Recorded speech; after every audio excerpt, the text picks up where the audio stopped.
So, I'm more than a little nervous about making this, and I'm going to try and keep this short in my other videos. This is something I wanted to get out there before the other videos I'm working on while it still felt relevant. So, recently there's been two controversies in trans and social justice Twitter with regards to women often seen or treated as ambassadors to our community. One, Natalie Wynn, who makes videos as Contrapoints on YouTube and already has 8,673 videos about her, and another perhaps even more controversial one, Zinnia Jones. I'm making this video largely to contrast the two situations and the people involved. There's three positions that people tend to take here: contra bad, Zinnia bad, Zinnia good, contra bad, contra good, Zinnia bad. I'd fall more towards the last one, but I don't think it's useful to be too reductive about these things. What I do want to look at are some of the double standards in this situation, and why so many people eager to dogpile Natalie are completely uncritical when Zinnia, and others like her in the community, engage in more directly hurtful behaviour more frequently. In both cases, these are white trans women with big platforms who sometimes have issues keeping their privilege in check. I think there's a degree of both genuine and bad faith criticism on both sides, even though I don't personally agree with a lot of the critique Natalie gets.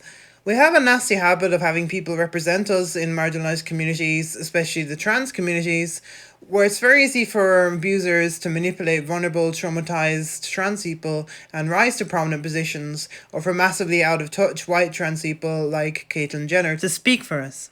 We're understandably critical, but sometimes we mistake exactly who we should be criticising and why. At a recent khutbah in my online mosque, it's like a sermon, we heard about the idea of furqan, which translates roughly in English as discernment. And in this context, the ability to discern right and wrong, or one thing or another, and to lay down criteria by which we can dictate such things. I think that because political and social justice discourse is so full of false equivalences and so full of emotive absolutes, it can be important to unpack things and not assume one side or the other or an absolute middle ground is the answer.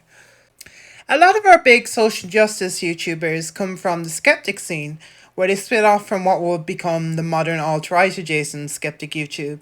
Back around 2010 or so, before the rebranding, Zinnia was a pretty hardcore anti-theist who'd regularly engage in Islamophobic discourse without much thought. While this was some time ago, and it seems like she knocked off the overly blatant stuff around 2014 or so, there's still a pattern of behaviour that's very much in line with that sort of thinking, as seen particularly in the Zinnia drones debacle of 2016. In fairness to Zinnia, she did apologise and promise to do better, but as one of the main people arguing her in that, she never made amends either with me or any of the others she was debating at the time.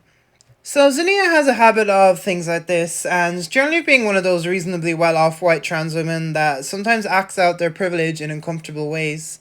Natalie, on the other hand, also coming to my knowledge from the skeptic side of things, has a habit of speaking in a manner some people feel is exclusive of non-binary people. I think that she can have a habit of mincing her words, but focusing on the last debacle, as I'm going to do with Zinnia in a minute, I think that talking about feelings in modern trans spaces, personal feelings, while admitting that even if it makes her uncomfortable, it's still for the overall better, is a far cry from some of the genuine non binary exclusion and true scummery we see coming from some corners of the trans community. There was a lot of decrying what she said and stating it was hurtful without really going into detail, and there didn't seem to be a clear line between binary and non binary trans people as to who supported or attacked her. What's important to remember about Natalie, too, when she refers to herself as an old guard transsexual, is that while she did transition relatively recently, it's obvious she's orbited trans circles for some time. She uses a lot of old school language that I myself am familiar with as an older trans woman being in those communities. A lot of people are using this point to attack her, which seems hardly fair, especially as she was presenting fluidly long before she came out as trans. While she did identify as a man in a dress at one point, that doesn't mean she had no previous association with the trans community, and a lot of people will bury or explain away such things over time. So my point is that Natalie's first introduction to trans communities was almost invariably quite different to what a lot of younger trans women who detract her encountered. And she was commenting on the difference between that and the communities that are there now that she's transitioned. I think that we need to allow trans people to express their feelings and such things, and shouldn't interpret anything like that as a call to action. But there's things to be said also for being mindful of one's platform. I also want to come back to Natalie's previous Femme presentation and association with the old girl trans woman later, as it's part of a central theory I have here that is a bit of a hot take. Zinnia's current drama revolves around a tweet she made a number of days ago. It seemed to be a fairly benign joke about the peak trans concepts that TERFs like to push on us, instead joking that peak trans was three trans girls and cat ears making out during a coding break. A lot of people took jabs at her over this, as people are exhausted at this stereotype being aggressively presented as the be all and end all of trans culture. Aside from some flat out not identifying with this stereotype, it also represents a degree of privilege as not everyone is involved with tech fields around trans communities, strong and diverse enough to be in a polycule, etc. etc. As someone who has a bit of the catgirl thing going on myself, yeah, I still feel very alienated by this overall, especially the more sexual elements of it. To be clear, because a lot of people are claiming this is about slut shaming trans women, and like I'm an ex cam girl, so it's not about that for me so much. I'm not saying trans women shouldn't be open about their sexuality, but when you start presenting a sexual stereotype of trans women as a class, usually of submissive anime catgirls, that's when it becomes worrisome to me, and it has a slightly dehumanizing element when everyone has to conform to this sexual stereotype. Because if we're really not sex shaming people, we shouldn't be like trafficking people into this one mode of being trans. And selling trans as a personality and as a sexuality is a big part of the problem here. This maybe wasn't the most egregious thing Zinnia has done, so maybe it wasn't the best time to take her out to task either. However, it was one more insensitive privilege flex from a moderately privileged white trans woman who has been increasingly used as a consultant on trans issues. I'm aware that Zinnia isn't simply a case of all bad, as she has written a lot of things that help people negotiate their trans identities in terms of dissociation and transness, etc. However, she's also deeply alienated a lot of trans people, particularly leftist trans people. She referred to us as communist gamergate, amongst other things. Her repeated aggression against leftists, lumping anyone to the left of her in with tankies, ugh, and tearing into anyone critical of her, generally very imperial politics, presents a constant issue. So after all that build up, I want to focus on distincting Natalie and Zinnia's reaction to these controversies and how people treat them accordingly. Natalie has a habit of making some missteps, but generally knows when to draw back, and importantly doesn't tend to go after individuals on the offensive.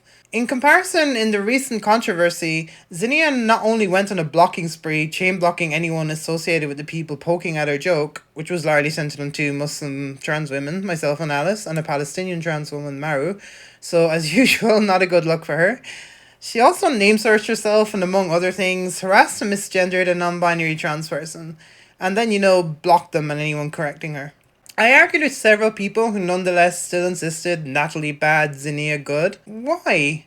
If you care about non-binary people, then why is something that you have to read negative intent into, intentionally almost, on Natalie's behalf, vastly worse than Zinnia actively misgendering people and refusing at the time to be corrected?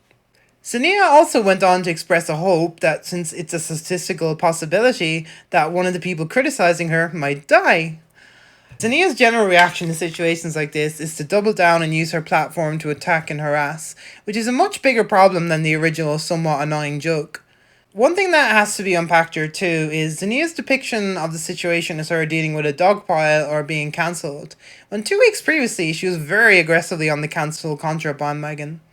Nobody I asked really dealt with this clear contradiction. Another clear contradiction was the insistence that we shouldn't be cannibalizing trans women, followed by, a block. When it's someone whose work you followed and respected, shutting you down and blocking you, it actually really hurts. It's extremely isolating. We're supposed to have sympathy for people being criticized for bad takes and not be overly harsh on people with blue check marks, but random trans women on Twitter seem perfectly acceptable to discard. The typical response in trying to challenge these contradictions, of course, was another block from someone else. I really, really think this sort of culture has been a long-standing problem in the trans community and we need to unpack it. It's not healthy, it hurts, and it isolates the most vulnerable people, as it's usually the people with the least social capital who end up with the most blocks. I was already feeling utterly alienated without having to experience this, but in all the concern throning over not eating other trans women, nobody cared. No one seems to want to actually deal with issues in the trans community and have an actual discussion. I've been recommended a book to read called Conflict is Not Abuse, which is probably relevant in this, but since I'm also holding that some conflict is actually quite abusive, it's not the be all and end all here. The point is that trans people need to be able to hold actual discussions instead of just blocking each other and refusing to make healthy communities. I was even told by a writer I respected that my own experiences with cancel culture and the three suicide attempts I had as a result, left book, didn't matter because she didn't read my novel. If it's really about being there for trans women and not just sticking up for fellow blue checkmarks, then why act that way? Why be so cruel to people that don't have a platform like Zinnia or Magdalene Visaggio or Natalie? So yeah, it is a problem when trans women eat each other alive like that. But to turn that around to someone who's trying to raise awareness for that is pure projection. I'm already running on way too long, so I want to try and unpack the why. Well, Peter Coffin made some comments that the usual crowd make fun of about MB cultural capital. Honestly, I think the way Peter words the tweets does leave them ripe for this sort of exploitation, but I think they got kind of close to the issue here. The thing is, Zinnia is in with the young white trans crowd. Natalie, not so much. People have said before, Contrapoints makes videos for cis people, and there's a degree of truth from that. Natalie hasn't made the effort to network and build a following with trans people in the same way that Zinnia has, and hasn't written things that focus particularly on the trans experience for trans people. So it's not entirely hard to see why people might trust Zinnia more, even if her actual words and actions are more severe than Natalie's. But there's another more sinister side here I want to get into. While the subby catgirl stereotype is in some ways overtly femme, it is balanced by something a bit more neutral. The general stereotype here, and Zinnia's main base, is particularly techie white trans girls. These trans girls don't tend to be overtly high femme in the way Natalie presents in her videos, and the tomboyish, for want of a better word, trans girl archetype has been presented more and more as a challenge to the idea that trans women are just playing out a gendered stereotype, which the Blanchard fans of the world might have us believe. Natalie is more or less a drag queen of sorts, and to my knowledge has even gone to drag events. What do I mean by that? Well, she does drag. What she does with the different costumes, characters, and playing around with gender is very much a form of drag, and that's actually pretty cool. It's one of the reasons why I kind of enjoy her videos. But a lot of trans women aren't comfortable with drag because of, well, RuPaul bad. Of course, to some older trans women and people that watch Pose, the distinction actually isn't that clear, and a lot of the classic drag queens, or rather femme queens, were what we nowadays call trans women, or they'd actually go on to identify as trans women or non binary trans femmes. While both Zinnia and Contra command a certain degree of authority with their positions, it's pretty different and operates in different spheres. They have social capital in different sorts of groups, and people who've grown up in nerd culture are more likely to respond to someone like Zinnia than someone like Natalie. In particular, a lot of trans girls and MBs have a degree of internalized femphobia. Sure, they're kind of girly, but not wearing a dress with sequins and high heels and wigs and all that girly. I'm a trans woman, not a drag queen.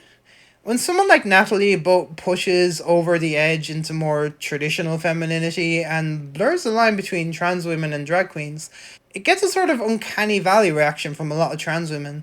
Honestly, I can feel the latent pangs of it myself, and would have reacted that way several years ago.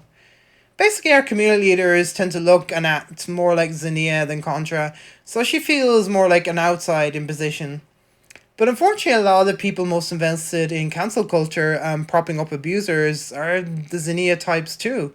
And we have trouble challenging them, whereas we have little difficulty criticizing Natalie, who feels like more of an outsider, or at least a sellout and minstrel performing for a cis audience.